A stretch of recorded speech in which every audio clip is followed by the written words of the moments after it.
तानाजीरावांशी बोलल्यानंतर इथं जवळपास 98,000 हेक्टर शेतीचं नुकसान झालं आणि म्हणून हे मोठं नुकसान आहे, हे आसमानी संकट आहे आणि म्हणून शेतकऱ्याच्या मागं उभं राहणं हे सरकारचं काम आहे आणि सरकार शेतकऱ्यांच्या मागं यापूर्वी पण उभं राहिलेलं आहे, आजही उभं राहील आणि म्हणून जे काही लवकर तातडीची मदत जी आहे तातडीची मदत देखील त्यांना होईल आणि नंतर सगळे पाणी पाऊस कमी झाल्यानंतर पंचनामे करून त्यांना ती जी काही मदत आहे शेतकऱ्यांना ती देखील दिली जाईल। एकीकडे मुख्यमंत्री आहेत, तुम्ही दोन उपमुख्यमंत्री सतत फिरताय, भीषण परिस्थिती आहे, पंचनाम्याच्या आधी मदत दिली जाईल की मग पंचनामे केल्यानंतर मग मदत? नाही, तातडीची जी मदत आहे ती आपण तात्काळ देऊ आणि नंतर पंचनामे करून जी मदत आपण ठरवू, कारण सगळं जे काही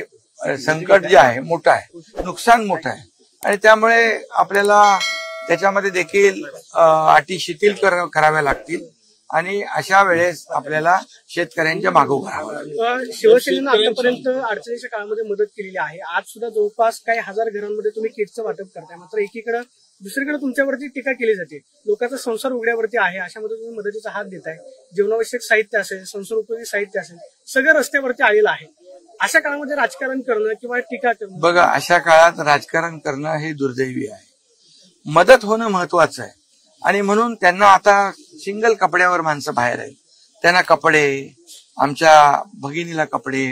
आमचा भाऊ असेल त्याला कपडे, त्याचबरोबर जीवनावश्यक वस्तू, धान्य, रेशन, भांडी हे सगळं देण्याचं काम आपलं कर्तव्य आहे आणि त्यामध्ये राजकारण कुणीही आणता कामा नये आणि यामध्ये सगळ्यांनी जेवढी मदत करता येईल ती केली पाहिजे, कारण आसमानी संकट आहे, जेवढी मदत करू आपण तेवढी कमीच आहे आणि म्हणून सगळ्यांनी मिळून यामध्ये कुठले सगळे राजकारण बाजूला ठेवून लोकांच्या मदतीला धावलं। अरे, कार्यकर्त्यांनी जर त्या ठिकाणी या मदतीचं वाटप केलं तर त्या बॅग मध्ये मदत काय आहे त्याच्यावर लक्ष दिलं पाहिजे, फोटोवर काय लक्ष त्यांचं, म्हणजे त्यांना राजकारण करायचं, आरोप केला म्हणजे राजकारण करायचं। आपल्या माध्यमातून त्यांना विचारतो की त्यांनी कधी 1 किलो धान्य माझ्या शेतकऱ्याच्या बांधावर नेऊन दिलंय का, ते आपण विचारू ना त्यांना। आणि म्हणून यामध्ये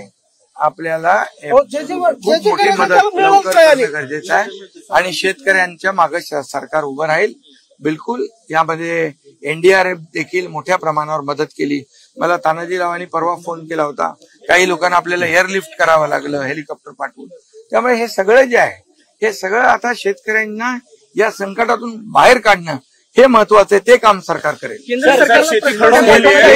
केंद्र सरकार देखील नेहमी मदतीला उभं राहतं,